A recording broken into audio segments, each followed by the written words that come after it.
นับสนุนหลักโดยสถาบันการเงินจุลภาคที่หับเงินฝากเอกพัฒนาร่วมสนับสนุนโดยโยเกิร์ตครอบครัวชาเม่คอลลาเจน 10,000 มิลลิกรัมสบายดีโอ้สบายดีเลยเนี่ยทานผู้ชมขนาดมาพบกับพวกเรากับทีมงานโอเคกูดอันนี้ก็คือเป็นอาวุธของใครของเราที่ว่ามีการจู่โจมชื่อกติกากัน ปินผู้ใดนั่นเสีย ยอมมันก่อน แถมถึง4พร้อม ยอม ลูกเลยตี เราจะหมุนไปที่เนาะแล้วถือซื้อไผ่แล้วคนนั้นจะถือตะลุมบอล ถึง4เนาะแล้ว ถึงสี่ เสียค่ะถือข้างหาข้างแล้วมันเสียเขาจะมีการ เนาะกติกาก็คือลิ้นหมุน อันนี้มันถือซื้อผู้ใดแล้วมันจะขึ้นฟอร์มแบบที่แล้วจะผู้นั้นจะถือลุงตีถ้าพอจะ ต้ เถื่ น อ บ่ พอท่าเถื่อเนาะเอาท่าเถื่อเนาะพอตั้งพอท่าเถื่อแล้วมันถือบทลงโทษ ที่ว่าพวกเขาก็พร้อมแล้วเนาะวันนี้เนาะเอารถตีรถดีบอถือว่าดี มันบ่ได้ปิน ถือว่ามันไม่ได้ปินแล้วมาเขายังไม่ได้มีใครมา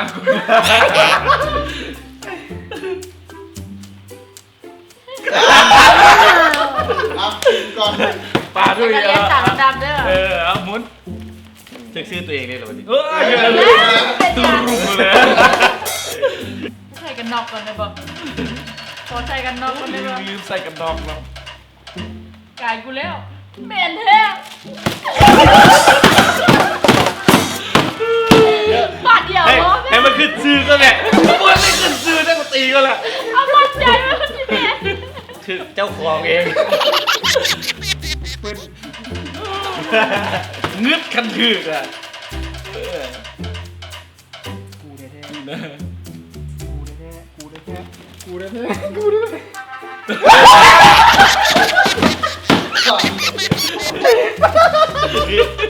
เบิ่งว่า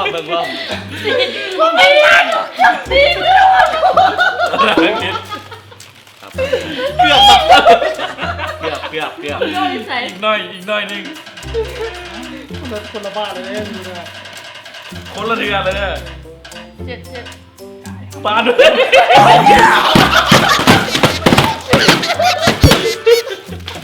แม่งก็มาหมาดกันละโซเคียเลยสองเลย เปิดดูปิน ขับปาดได้ตรงนี้นะสองนะตะน โอ้ อน ย น มึ ก งอะ ตะนอนนกนี่ต้องมาเนาะเปิ้น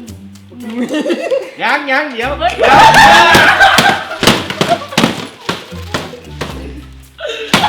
ิ่งว่า ปิ้งมิดคือเจ้าของเองเกือบปักลุยแล้วกินแล้ว โดยเปลี่ยน เหลือมตัวเลยโอ้เมนมาเลย เดือดกลัว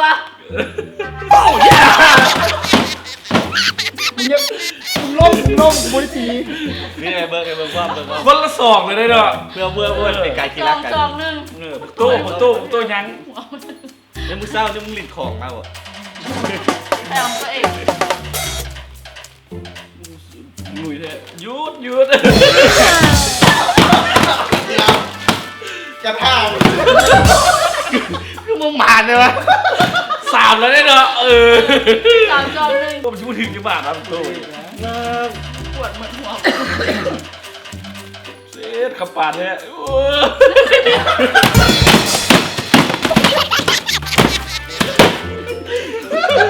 ใกล้เบิ่งว่า จอง3 เด้อหน่วย3 บาทแล้ว โต้ขึ้นมาหวานครับ ยังมามันหลินของบ่อย มึงวันนี้ว่าบ่ ว่า ได้ สิหมุนใส่เจ้าของอีกจะพูด ว่า เล มั ย นผิดแบบ หมุนให้มัน ห่างไว้ เซ็ตกูอีกแล้วมึงกินไปแล้วมึงกินแล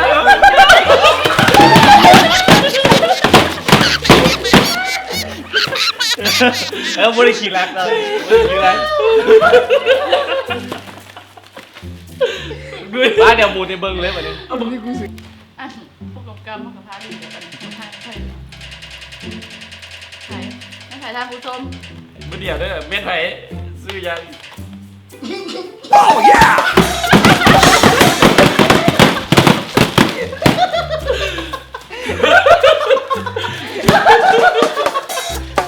เปลี่ยนโทรศัพท์ต้มมันต้มเนี่ยอีกบ้านเดียวเลยเนี่ยต้องสี่แล้ว 3 2 1เนาะตั้ง1เดือน อ่ะ ที่รักที่บอกมุนเนี่ยถึงจะบอกเว้ย เอ้าเฮ็ดจังได๋ดอก จะกินเบียร์นี่เมาเลยนี่ อ่ะเด้หน่อย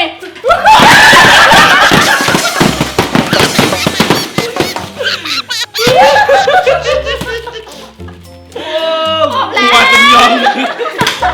หัวจนยอง ครบแล้ววันนี้นะ โอ้เก้า โอ้ ออกบ้านนี่เก้าพลิกขาเก้าขากินเลย ขึ้นหน่อย ผู้แพ้ก็ต้องได้แพ้เราต้องได้ยอมหับเนาะตีแรงมึงแก้อย่างนี้ใจทุกตัวเนี่ยใจเอาเนี่ย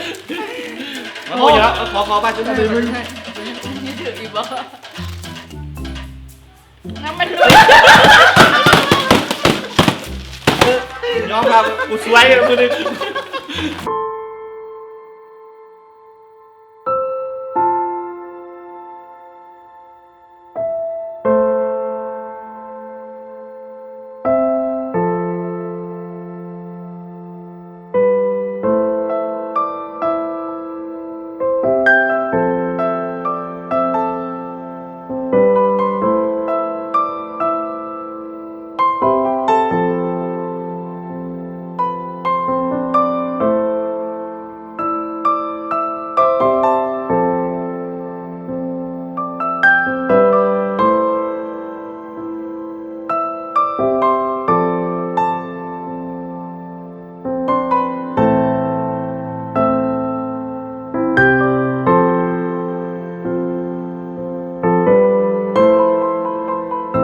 พอแล้ว มึงเลย เอ้าเป็นจะได้คันแท้แล้ววันนี้ จะได้ถึงลงโทษแต่แรก เป็นจังได๋ทำเบิ่งบทลงโทษเด้อว่าจิมันๆจะไปทาไปเบิ่งนำกัน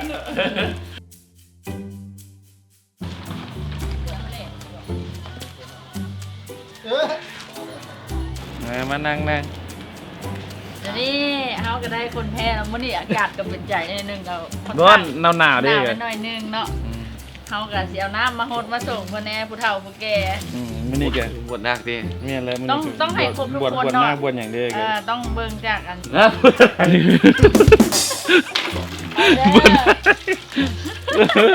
เอออะ ข้างหน้าเนี่ยเอาแป้งเด้อเอา เออเอ้ากระโปงเพลงได้แม่ดิ ยังบ่ฮ้อนด้วยกัน ดีป่ะ โต๊ะไปโต๊ะบอกอันนี้ถ้าเอาแป้งใส่ โอ้โหน่ะอีลึกมึงเอาเถอะ รับตาแม่รับตาแม่ โอ้เบิ่งไปว่าค่ายขึ้นฤาษีเลย หรือ4 มาดิจำสินมาเอาแถมดีกว่า ฤาษี เอ๊ะ โอ้ยยังไหวทำนี้เอาตื่มเลยทำนี้นึง ใส่ โอ้นี่นี่มือจีหนาวเจ้า ยังบ่เบิดอ้ายปักตัวเอาเรื่องกูน้ำ